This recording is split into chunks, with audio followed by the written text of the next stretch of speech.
Nick, what's up, man? Hey, how you doing, man? I'm doing well. And let's start on the Russell Wilson front because we get asked here constantly. We did our mailbag today where it was asked at least 3 to 4 times, and you have an entire piece up about it right now. How realistic? What does it look like? How do you think, could Russell Wilson be the quarterback of the Saints next year? I mean, I still think it's probably a bit of a long shot, but Ian Rappaport did have the report over the weekend saying that he still kind of wants to push for a trade and explore his options. So, I think if that becomes something that the Seahawks hear and it becomes loud for them and they start to explore the possibility, I think the Saints probably would be right in that mix. And, one of the things that everybody points out is like, hey, these other teams that need a quarterback have more ammunition. Philadelphia has 3 first-round picks. They could want a quarterback. The thing is that he has a full no-trade clause. So if you aren't on that list, it doesn't really matter what you have. So it's a matter of where does he want to go, and then can those teams make a offer that's palatable for the Seahawks? And, maybe the Saints could. They could afford him. They could make the money work. They can get well under the cap. We've talked about that a bunch of times. And, they clear $100 million in cap space. That would give them plenty to put the $27 million the $24 million that Wilson's going to count immediately on the cap. You get him on the team, new league year starts, you execute that trade, you restructure the contract, you spread out that $24 million over 5 years because you're going to add 3 void years to it, and 24 divided by 5. That's a very affordable number for this season. So yeah, they could make it work. They could add him and still have a ton of money to go out and put the players around him he needs to succeed. Granted, you'd have to give up a couple first-round picks and probably a third. And that sounds like a lot. And the thing, the argument you hear from everybody is I'd rather have them bring back Jameis and draft a wide receiver or have those picks to build around him. And look, I think that could work just fine. I think Jameis with the right structure could be a much more effective quarterback, and the offense could be more effective. And I think that he would look good. But like if you start putting names on draft picks instead of looking at them like these like perfect little pieces of gold that are going to flourish into everything. So let's say it's 2 first-round picks and a third. Say they execute this trade last year. That's Cesar Ruiz, that's Zach Bond, and that's Peyton Turner. Everybody in the world would make that trade for Russell Wilson right now if those are the players that you had to give up. And, granted, I mean, sometimes those picks do work out. Sometimes you make a trade and you get a pick back and it becomes Stephon Anthony. Sometimes you make a trade and get a pick back and it becomes Ryan Ramczyk. But it is a bit of a gamble. And I think when you start putting names on them and you start to look at picks is imperfect pieces, they're a little bit less valuable than how they are with the way we kind of talk about them and really the way teams value them too. But yeah, I mean, I think it's still a long way to go for Seattle to actually become serious about trading him. I think that's a very hard thing for a team to do. But if that were to become something, I imagine the Saints would be very much in the mix and they would have to explore it. I mean, it would be malpractice if Russell Wilson puts you on his list, the Seahawks say, okay, we'll trade him, and you don't at least find out what it would take and if it's a realistic thing that you can pull out. So it kind of sounds like, Nick, do you just think the biggest hang-up is that it sounds like to me, reading between the lines, that maybe you're just having a little bit of trouble accepting that the Seahawks would give up a franchise quarterback like this for any price?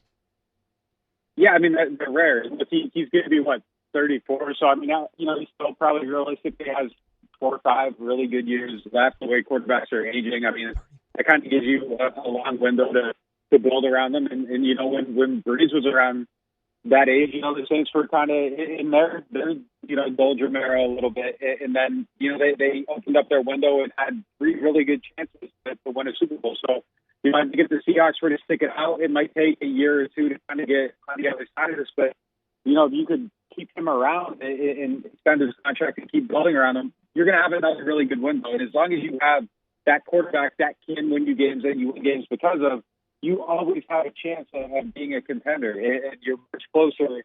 There's less stuff that has to go perfectly when you have a quarterback that can erase a lot of mistakes. And he's one of those guys, and teams just don't really give up those players very easily. Pete Carroll's, there's really no other word. Pete Carroll's an older guy. He's at the end of his career. Does he want to start going through all this and go back to ground zero and tear it down to the studs? That's tough for him to come to that place too. Because if he does that, his odds of having success again are probably pretty much over. So I mean, it's just a very hard thing for a team to do. I mean, I can't imagine a scenario where the Saints would have ever traded Breeze. Especially that's still the prime, and that's just something that you really don't see people do. Guys get traded at the end of their careers, not when they still have 4, 5, 6 good years left. And the way he takes care of his body, he's really really in tune with that. He did a podcast with Bill Simmons a couple of years ago where he just talked about everything he does to take care of mind, body, food. I mean, it's incredible the length to which he goes to really manage his aging process. So I think he has a good chance if he avoids injury of being really effective for a really long time. And you just don't give up on that. Nick, is that the most important thing for the Saints in the offseason is to figure out where they're going to go at quarterback, or do they feel like other areas? We were talking about it before you came on, maybe a number 2 receiver. Obviously, tight end is obviously something that they might take a look at, or do you think it starts with quarterback and they figure everything else after that?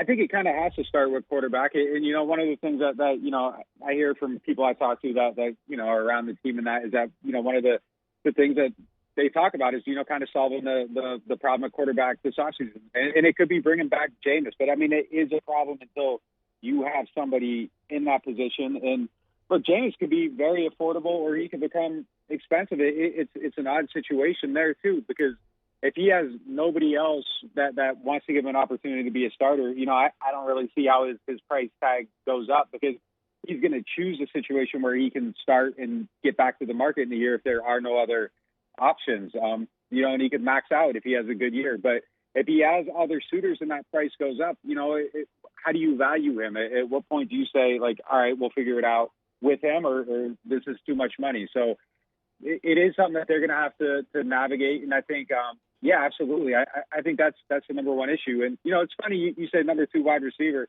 I kind of look at it like they need to go into the last season, get a number 1 and treat Mike Thomas like a bonus if he comes back and plays the same way. I don't think you aim lower. I think you need to aim really high at that position. So I would go quarterback and then wide receivers right behind it. But I wouldn't necessarily take it for granted that it's going to be super easy to get Jameis back in the fold because if there is just one other team, all of a sudden, he has options. He has to look at it. Would he prefer to come back here? Everything I hear is, yeah. I mean, he spent time in the system. I think he's comfortable here. I think, he's in a situation where he's best set up to have success if they put the right structure around him. But I think, he's also going to be looking and listening and seeing what they're doing because, if you're him and this is kind of your chance to have that season get back on the market. And if you're picking between the Saints and somewhere else, I think you do have to look at that structure and decide, like, hey, is this going to help me succeed? I think that he needs to feel confidence in the guys he's throwing to. I think that was a big issue last year, just throwing slants over the middle. I think there was, like, hesitancy with routes like that because if a guy doesn't catch the ball, gets stiff and gets picked, and you're Jameis Winston, every interception is like 3 by somebody else. So yeah, I think there's a lot that they gotta navigate and figure out. But yeah, man, absolutely quarterback number 1. I put it way high up on the list, and then there is wide receiver right after it, and then everything else. Well, Nick, I don't know what his contract looks like, but there still is a name out there. Trubes, stock way up. Trubisky. Okay, the guy that took Matt Nagy to the playoffs twice. Just saying. Nick, what were your wild card weekend takeaways after a 7-game a super 6 games of wild card weekend? My first takeaway was that they really didn't need to expand the field to 7 teams. The 7 seeds just really didn't belong in the playoffs. So everyone kind of got beat up a little bit. Everybody kind of got beat up a little bit, and you're watching it and you're not necessarily that impressed with a lot of the teams that are in the field. And, I felt like maybe the Saints, if they had gotten in there, maybe they could have been more competitive than some of these other teams. Granted, with Simeon at quarterback, that becomes a lot more difficult. So, yeah, I mean, it just doesn't seem like, it's a great field. And it kind of sucks that this was the year that the Saints kind of went through like all this turmoil with injuries and suspensions and all that other stuff because it looked like a very beatable field of teams. And if they were healthy, they went in there they got Jameis, even with the flawed offense. I think they definitely could have won a playoff game with that defense. And, it just feels like a little bit of a opportunity lost, but, they aren't that far off from being there next year. Few right moves and, they're right back in it. But yeah, I mean, it just didn't feel like a great slate of games. And, by halftime, I was happy that Arizona was getting beat on a little bit because it was, time to shut it off and stop watching these blowout football games. Yeah, I'll be. I'm looking forward to a big week this week. Bounce back week. Do you have a team that you're kind of back in your heart? Do you have any shred of fanhood left for any of these teams? Like obviously, like a lot of LSU fans have thrown a lot in with the Bengals. I mean, the Bills, sure, why not too? Like the blue collar Bills Mafia. You got anybody? I mean, it's hard not to just want to watch the Bengals, period, because I think they're like the funnest team. They're like, the new team. They got new talent. It's not people that you've been watching forever. And, yeah, I mean, there's the local ties. And, when people around here are happy, I'm happy. Like, I like people being happy. Joe Burrow being out there after the game in the cardio glasses, they call him the Buffs. I mean, like, that was, like, the coolest thing I've ever seen a quarterback do. So, I mean, yeah, I'm definitely throwing my lot in behind the Bengals right now. I want to see them keep winning, and I just think they're kind of like the funnest team in the field right now. Nick Underhill, Nick_Underhill on Twitter. NewOrleans.football is the site. I mean, guys, for anything that you want to know about the Saints, and it's such a critical offseason, is facing the New Orleans Saints. You want to sign up for NewOrleans.football. It's so worth it. Nick, thank you so much for coming on, man. Yeah, thanks for having me.